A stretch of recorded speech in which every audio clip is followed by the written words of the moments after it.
Walk up. Up. Sit down เลย Okay. Walk up เลย Up. Sit down. อย่าพูดได้พูดได้พูดได้พูดได้นี่พูดได้พูดได้พูดได้พูดได้ ওকে। দেখুন কি ভুতুড়ে এবং ভয়ানক দেখতে এই পাহাড়টি দেখে মনে হচ্ছে যেন মানুষের মাথার খুলি। দূরে মাছরাঙা পাখি দেখতে পেলাম। এই হলো সেই ম্যানগ্রোভ অরণ্য, যার শেকড়গুলো কিন্তু মাটি থেকে অনেক উপরে উঠে থাকে, যেটা আমাদের সুন্দরবনে আপনারা গিয়ে থাকলে দেখে থাকবেন ম্যানগ্রোভ। আর এবারে বোট আমি চালাবো। ক্যাপ্টেন দাদা এভাবে বসে রয়েছে ছোট জগন্নাথের মতো, আর আমি বোট চালাচ্ছি। বোটের দায়িত্ব আমার হাতে দিয়ে দিয়েছে। তো ওই দেখুন দূরে আমি একটি ইয়ট দেখতে পাচ্ছি, আর সেই ইয়টে বেশ কিছু ট্যুরিস্টরা রয়েছেন যারা এখানে মজা করছেন, সময় কাটাচ্ছেন এই ইয়টে করে। এটা হলো নদী, ক্রাবি নদী, আর সামনেই কিন্তু ম্যানগ্রোভ অরণ্য রয়েছে। ম্যানগ্রোভেরও ট্যুর নেওয়া যেতে পারে। দুজন মানুষকে দেখতে পাচ্ছি ওই ইয়ট থেকে নেমে লাইভ বোটে করে নদীতে ঘুরছেন তারা দুজনে, যদিও লাইভ বোটটা কিন্তু দড়ি দিয়ে বাঁধা রয়েছে। আপনারা যদি ক্রাবিতে আসেন শুধু সমুদ্র বা আইল্যান্ড ট্যুর ছাড়াও কিন্তু এখানে ম্যানগ্রোভ ট্যুর হয় এবং সস্তায় হয়। যদিও অতটাও সস্তা নয়, তবে তুলনামূলকভাবে অন্যান্য আইল্যান্ড ট্যুরের থেকে সস্তা। অন্যান্য আইল্যান্ড ট্যুরগুলো করতে 1000-2000 টাকা তো লাগেই, মানে আমি এখানকার লোকাল কারেন্সিতে বলছি 1000-2000 ভাত। কিন্তু এই আইল্যান্ড ট্যুর বাদ দিয়েও যে ম্যানগ্রোভ ট্যুর করা যায়, এই নদীর ধার দিয়ে যে ম্যানগ্রোভ অরণ্য রয়েছে, সেটা করতে মোটামুটি 600 থেকে 650 ভাতের মধ্যে হয়ে যায়। আর এই নৌকোগুলোকে বলা হয় লং টেল বোট। একটা লম্বা কাঠের টুকরো এগিয়ে থাকে সামনের দিকে, যেন লেজের মতো, সেই জন্য একে বলা হয় লং টেল বোট। সামনে একটি খুব সুন্দর রেস্টুরেন্ট দেখতে পাচ্ছি, যেটা কিন্তু নদীতে ভাসমান। এই রেস্টুরেন্টে খাবার দাবারের দাম কেমন হবে আমার জানা নেই। আর এই যে নদীর ওই পারে যে ফরেস্ট দেখতে পাচ্ছি না, অনেক দিগন্ত বিস্তৃত। দিগন্ত তো দেখা যাচ্ছে না, সমুদ্র হলে দিগন্ত বলা যেত, নদী এটা, কিন্তু অনেক দূর পর্যন্ত বিস্তৃত যে অরণ্য দেখতে পাচ্ছি, আমাদের সুন্দরবনের মতোই অনেকটা। এটা হলো ম্যানগ্রোভ অরণ্য, আমাদের সুন্দরবনের মতোই সম্পূর্ণটাই ম্যানগ্রোভ অরণ্য। যেই ম্যানগ্রোভ অরণ্যে আপনারা ট্যুর করতে পারবেন ইচ্ছে করলেই। আর এখান থেকে দূরে কিন্তু পাহাড় দেখা যায়, অনেকগুলো পাহাড় রয়েছে দূরে। সামনে দুটো ছোট ছোট পাথরের স্তূপ দেখতে পাচ্ছি, যদিও পাথরের স্তূপ নয়, সেগুলো যথেষ্ট বড় সড়ো পাহাড়। এখানকার শান্তশিষ্ট পরিবেশ ক্রাবি টাউনে, এখানেই সময় কাটাচ্ছি বেশ কিছুদিন ধরে। সকাল থেকে দুপুর হয়ে গেছে, যদিও আবহাওয়া দেখে মনে হচ্ছে না দুপুর হয়েছে, তার কারণ সূর্য আজকে দেখা দেয়নি। সকাল থেকেই সূর্য কিন্তু মেঘের আড়ালে, যদিও এখনও বৃষ্টি হয়নি একবারও আজকে, তবুও ওয়েদারটা বেশ সুন্দর। আর সেই জন্যই মনে হচ্ছে যেন সকাল, এটি সকাল নয় দুপুর। আর এটি হলো একটা পার্ক, অনেক বড় সড়ো পার্ক। কিন্তু এই যে এখানে ওয়াক কিন্তু হেঁটে হেঁটে অনেক দূর হেঁটে যাওয়া যাবে নদীর ধার বরাবর। সেই নাইট মার্কেটেও যাওয়া যাবে, নদীর ধারের যে ছোট নাইট মার্কেটটি রয়েছে।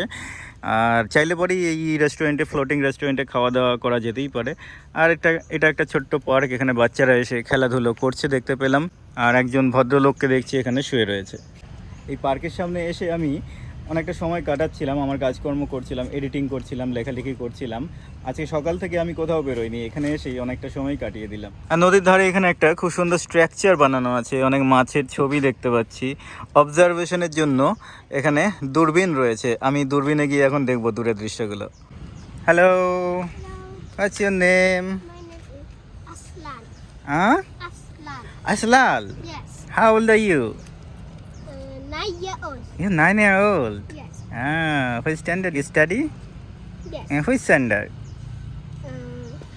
Standard 1, 2, 3. Class 3. 3. Yes. Oh, nice. Aslam, right? Yes. Nice to meet you. এখানে একটা খুব সুন্দর ছোট্ট বাচ্চা, তৃতীয় শ্রেণীতে পড়ে, স্থানীয় ছেলে, পার্কে এসেছে ঘুরতে। তো এই ভাই রয়েছে এখানকার স্থানীয় ভাই, আর আমার ইউটিউব চ্যানেল দেখতে চাইছে, তো তাকে এখন আমি আমার চ্যানেল দেখাচ্ছি। দেখুন গাছ কেটে, কিন্তু এখানে গাছ কাটা হয়েছিল সম্ভবত, সেই গাছ কেটে খুব সুন্দর স্ট্রাকচার বানানো হয়েছে। দারুণ দারুণ দারুণ। তো এই হলো ক্রাবি টাউনের হালচাল। ক্রাবি টাউনের এটি অন্য একটি রোড। এই রাস্তা থেকে ওই পারটায় গেলে পরে কিন্তু মহারাজা রোড পাওয়া যায়, যেই মহারাজা রোড হচ্ছে মেইন রোড, যেই রোড দিয়ে বিভিন্ন জায়গায় যাতায়াত করা যায়। এই রাস্তা দিয়েও যাওয়া যায়, তবে এই রাস্তাটা সম্ভবত অন্য কোথাও চলে গেছে, অথবা হয়তো মেইন রোডের সাথেই মিশেছে কোথাও গিয়ে। এই জায়গাটাও প্রচণ্ড প্রাইম লোকেশন একদম, যেহেতু নদীর ধারে, তাই এটা হচ্ছে সবচেয়ে বেশি প্রাইম লোকেশন, কিন্তু জায়গাটা অতটা ক্রাউডেড নয়। তবে এই রাস্তাটা সবসময় ভিড় থাকে, এই রাস্তা দিয়ে সবসময় আমি গাড়ি চলাচল করতে দেখছি। এবার এই রাস্তা ধরে কোন দিকটায় যাওয়া যায় আমার সেটা জানা নেই, তবে এই রাস্তার ওই পারে একটু হেঁটে গেলেই মহারাজা রোড রয়েছে, যেটা মেইন রোড, যেই রোড থেকে বাস পাওয়া যায় বা লোকাল ট্যাক্সি পাওয়া যায় আওনাং যাওয়ার জন্য। আর এখানে কিন্তু প্রচুর ব্যাংক দেখতে পাচ্ছি। সোজা এগিয়ে গেলে সামনেই কিন্তু আমার হোস্টেল রয়েছে, এখানে 7-Eleven দেখতে পাচ্ছি, 7-Eleven থেকে আমি কেনাকাটি করি। আর এখানে প্রচুর ব্যাংক রয়েছে, এখানে একটা সামনে ব্যাংক রয়েছে, এদিকে আশেপাশে এগিয়ে গেলে প্রচুর ব্যাংক রয়েছে। আর নদীর ধার দিয়ে এই পায়ে হাঁটা রাস্তাটা কিন্তু এই নদী বরাবর অনেক দূর পর্যন্ত বিস্তৃত। আমার সামনের দিকে রাস্তাটা অনেক দূর বিস্তৃত, এই ওয়াকিং স্ট্রিটটা। আবার এদিকটাতে গেলেও নদীর ধার বরাবর অনেক দূর বিস্তৃত হয়েছে। Picture. Which cave? Yeah, which cave? Yeah, I show you the map. Better. You can take picture. In the two mountain, mangrove forest, Khanap Nam. Have step. You walk inside the big cave. Oh, big cave. Big cave. Another cave can see the river. Oh, And then mangrove inside. okay. 1 hour tour. 1 hour, how much? 500 baht. 500? Yeah, just for you and me. We do now. Only Yeah, me only and me you? for now. No group tour? Very nice. and Arabic, I give you drive over my boat. Oh, You drive over my boat, Arabic. I will drive. Yeah, I give you drive over my boat. I picture for you. Okay. Okay, let's go. 1 hour, how much? 500 baht. 500? Yeah, 300. Okay. 200. Yeah. Mangrove ফরেস্টে আর কেভের tour নেওয়া যাক। ওকে, Let's go. Let's go. Yeah. তো এখানে long tail বোটে চড়ে বসেছি, আর এখান থেকে লোকাল ম্যানগ্রোভ ফরেস্ট আর কেভ রয়েছে, কেভের ট্যুর করা যাক। আমি তো যে আইল্যান্ড ট্যুরগুলো রয়েছে সেগুলো এখনও করিনি, আর ভাবছি এই ট্রিপে করব না, পরবর্তীতে থাইল্যান্ড এলে পরে তখন করব। এখন আমি লোকাল মার্কেট আর লোকাল কালচারগুলোই আপনাদের দেখানোর চেষ্টা করছি এই ট্রিপটাতে। থাইল্যান্ডে যেই শহরগুলোতে থাকবো সেই শহরের লোকাল মার্কেটগুলো দেখানোর চেষ্টা করব, বেশি করে লোকাল খাবার দাবার দেখানোর চেষ্টা করব, আর লোকাল মানুষ কিভাবে কি খাওয়া দাওয়া করেন সেগুলো দেখানোর চেষ্টা করব। তো বোট স্টার্ট দিয়ে দিয়েছে, চলুন চলা যাক। Yeah, thank you. I show you the bird, brother. Kingfisher bird. Kingfisher bird. Yellow one. Yellow? Water and then up a little. Yeah, Up a little. Yellow yeah, one. ইয়া।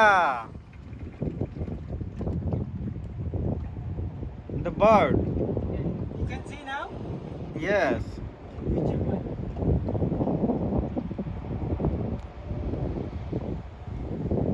আর ওই দেখুন মাছ রাঙা পাখি, কত বড় কিংফিশার, দূর থেকে দেখা যাচ্ছে। দূরে মাছ রাঙা পাখি দেখতে পেলাম। Arabic, you driver. Arabic, I give you driver. হ্যাঁ, Yeah, later. Let's sit down.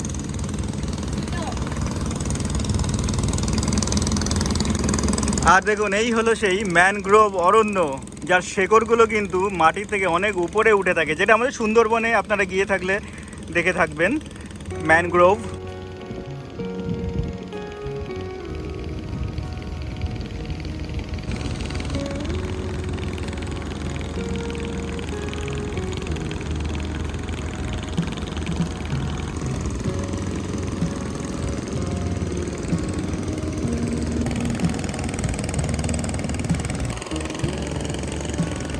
খুব জোরে হাওয়া চলছে, তাই খুব আমাকে চিৎকার করে কথা বলতে হচ্ছে। জানি না কতটা শুনতে পাচ্ছেন আপনারা, তবে আমার কিন্তু দারুণ আনন্দ হচ্ছে। থাইল্যান্ডে এসে ম্যানগ্রোভ ট্যুর করছি, আমিও রেকমেন্ড করবো আপনাদের ক্রাবিতে এসে ম্যানগ্রোভের ট্যুর করার জন্য। সাধারণত ট্যুরিস্টরা এসে কিন্তু শুধুমাত্র আইল্যান্ড হপিং ট্যুর করে ফিরে যান, মানে Phi Phi island, James Bond island, এই ধরনের ট্যুরগুলো, সেগুলো অবশ্যই করবেন। তার সাথে কিন্তু ম্যানগ্রোভের ট্যুরটাকেও রাখতে পারেন।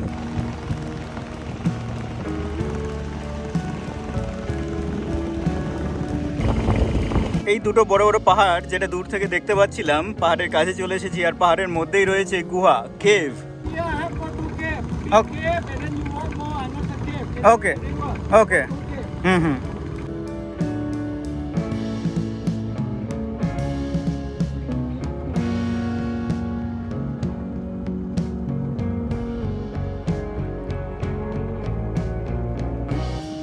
তো কেভে প্রবেশ করার জন্য এখন কিন্তু আমাকে নৌকো থেকে নামতে হবে। তো এটা হলো কেভে যাওয়ার রাস্তা, আর আমি নৌকা থেকে দাদা আমাকে এই মাত্র নামিয়ে দিল। কেভে যাওয়ার রাস্তা এটা, আর এরপরে কিন্তু ম্যানগ্রোভ ট্যুর এদিক দিয়ে হবে। চলুন, এখানে একটা ব্রিজ রয়েছে, ছোটোখাটো ব্রিজ, এই নদীর উপরে বানানো হয়েছে, স্টিলের ব্রিজ, এটার উপর দিয়েই হেঁটে যাচ্ছি।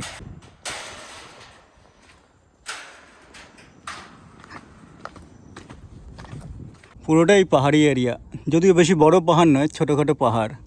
এই দেখুন পাহাড়ের পাথরগুলো, দেখুন কি ভুতুড়ে এবং ভয়ানক দেখতে এই পাহাড়টি। দেখে মনে হচ্ছে যেন মানুষের মাথার খুলি, দুটো চোখ, নাক, মুখ মনে হচ্ছে। আর দেখুন পাহাড় থেকে একটা ছুচলো অংশ নেমে এসেছে, দেখে কাঠ মনে হচ্ছে, কাঠ নয় পাথর, পাহাড়েরই অংশ। জায়গাটা আমি ছাড়া আর কাউকে দেখতে পাচ্ছি না, কোনো ট্যুরিস্টকে। একদম একলা আমি এখানে, আমাকে ছেড়ে দিল নৌকার ড্রাইভার, মানে নৌকার চালক। আমি ছাড়া আর কাউকেই দেখতে পাচ্ছি না এখানে, আর জায়গাটা ভয়ানক। যাই তাড়াতাড়ি কেপটা ঘুরে ফিরে আসি। একলা একলাই ভুতুরে জায়গায় একলা একলা বেশি ঘোরাটা ঠিক হবে না। যদিও বিপজ্জনক নয়, এই জায়গাগুলো খুবই টুরিস্টিক, তবুও গা ছমছমে ব্যাপার একেবারে। দুজনকে দেখতে পাচ্ছি, এদেরকে দেখে একটু ভয়টা কাটলো। জায়গাটার নাম হলো খাও খানাব নাম। দেখুন এখানে বসার জন্য জায়গা রয়েছে, এদিকে অনেকগুলো বসার জন্য বেঞ্চ বানানো আছে, আর এখানে হলো ওপরে ওঠার জন্য সিঁড়ি। এই যে কেভটা, এই কেভে ওঠার জন্য, ভুতিয়া কেভে ওঠার জন্য সিঁড়ি। যাই চটপট উঠে দেখে আসি।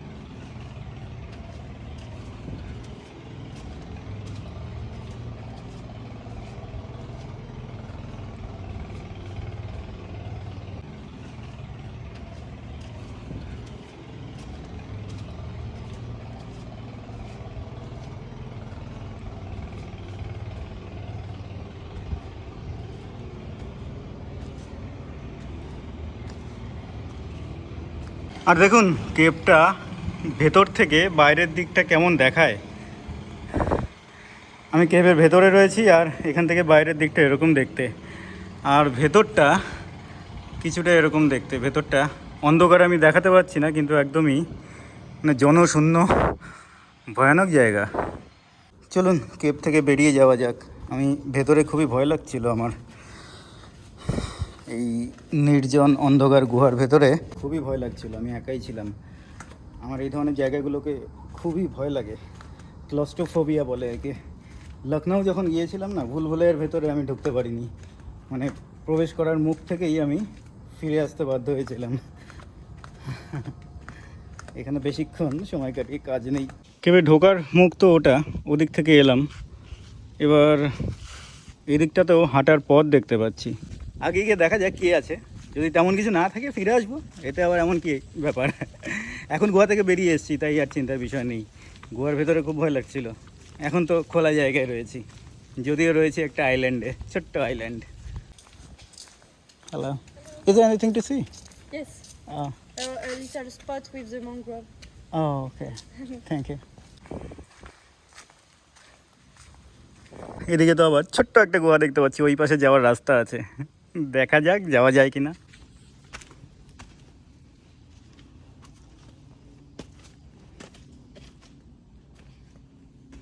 ওই দেখুন ছোট্ট রাস্তা, এদিক দিয়ে গিয়ে দেখা যাবে কি আছে। চলুন ধীরে ধীরে যাই, জায়গাটা দিয়ে গিয়ে দেখা যাবে ওই পারে কি আছে। কিছু নেই, এখানেই গুহাটা শেষ হয়ে গেছে।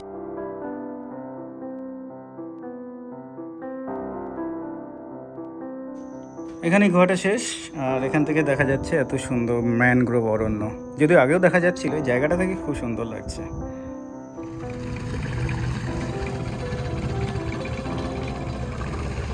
এবারে কেপ থেকে বেরিয়ে নৌকাতে বসে পড়েছি, লং টেল বোটে। এবারে চলেছি ম্যানগ্রোভ ট্যুর করতে, অর্থাৎ ম্যানগ্রোভ ফরেস্টের ভেতর দিয়ে এই নৌকাটা যাবে। বেশ থ্রিলিং ব্যাপার হবে বলুন।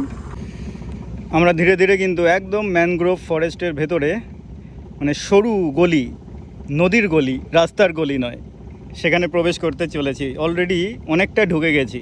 উল্টো দিক থেকে আরও একটি নৌকা এদিকে আসছে।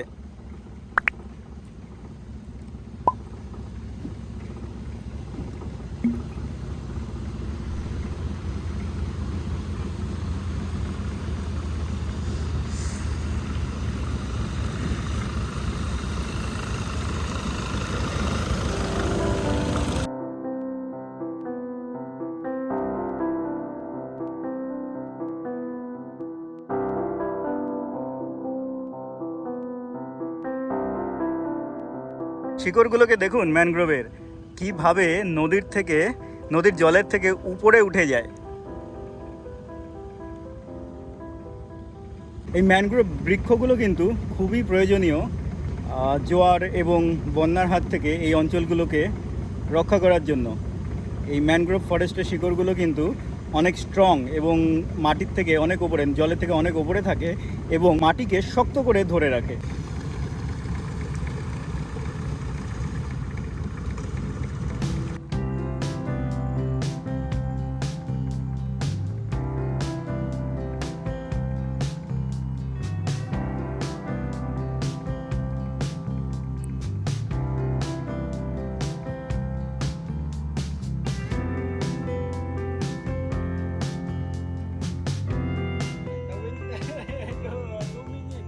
Yeah.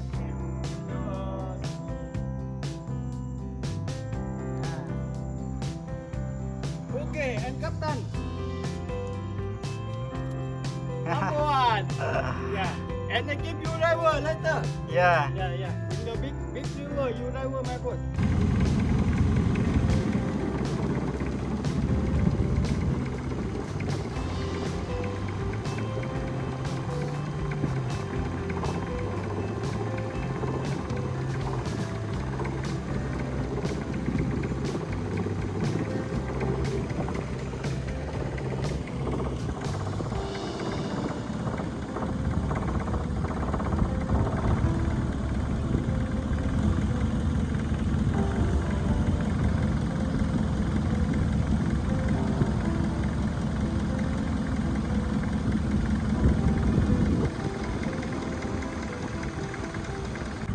চলুন, মোটামুটি ম্যানগ্রোভের ট্যুর করে বড় রিভারে চলে এসেছি, বড় নদীর কাছাকাছি। এবারে তো ফেরার পালা। আর এবারে বোট আমি চালাবো। Me, walk up, up, sit down there. Okay. Walk up there, up. Sit down. Yeah. Put right, both left. Put left, both right. Me, put right, both left. Put left, both right. ওকে। এখন বোটের control আমার হাতে। বোটের পুরো control আমার হাতে। এখন আমি বোট চালাচ্ছি। বেশ মজা আসছে, দেখুন বেশ মজা আসছে। এখন আমি বোটের ক্যাপ্টেন।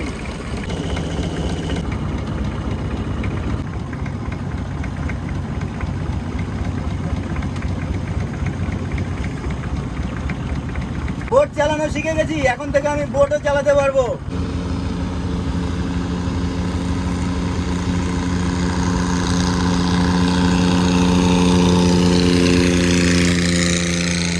ক্যাপ্টেন দাদা এভাবে বসে রয়েছে ঠুটো জগন্নাথের মতো, আর আমি বোট চালাচ্ছি। বোটের দায়িত্ব আমার হাতে দিয়ে দিয়েছে।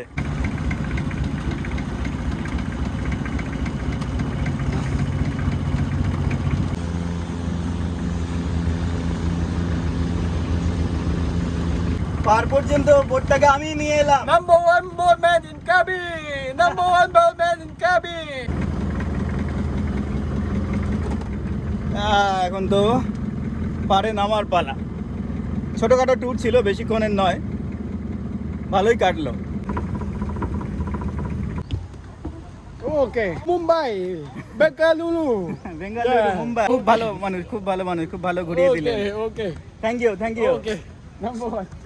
ম্যানগ্রোভের ট্যুর হয়ে গেল, এবার চলুন কিছু খেয়ে নেওয়া যাক। চলুন, আমার ভিডিওতে জায়গা তো দেখাবোই, কিন্তু তার সাথে খাবার দেখাবো না, এটা হতে পারে। এখন আমি খেতে চলেছি, খিদে পেয়েছে, তাই গিয়ে আপনাদেরকে খাবার একটু এক্সপ্লোর করে দেখানো যাক। যদিও আগেও দেখিয়েছি, এবার একটু নতুন কিছু দেখানো যাক।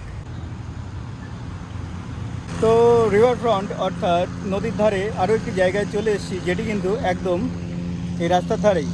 আর পেছনে আরও একটি মার্কেট দেখতে পাচ্ছি, যেখানে কিন্তু প্রচুর ভিড়। এখানে এই মার্কেটে গিয়েও দেখব।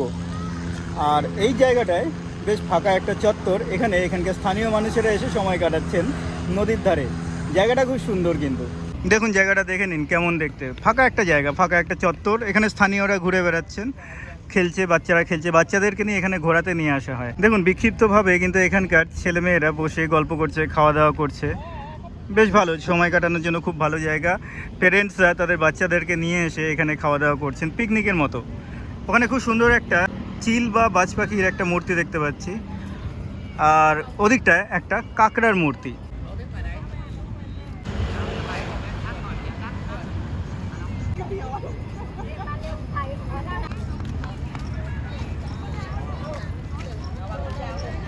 একটা ছোট্ট খেলনার দোকান দেখতে পাচ্ছি, একটা ছোট্ট বাচ্চাদের জন্য।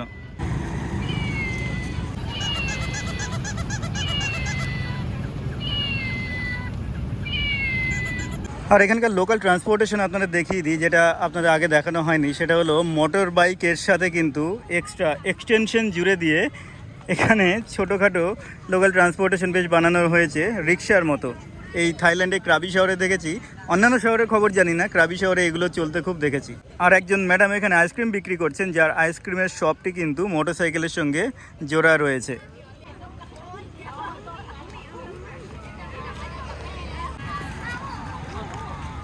আর এই জেব্রা ক্রসিংটা পার করলেই পৌঁছে যাওয়া যাবে সামনের এই মার্কেটটাতে। খুব ভিড় দেখতে পাচ্ছি ওখানে।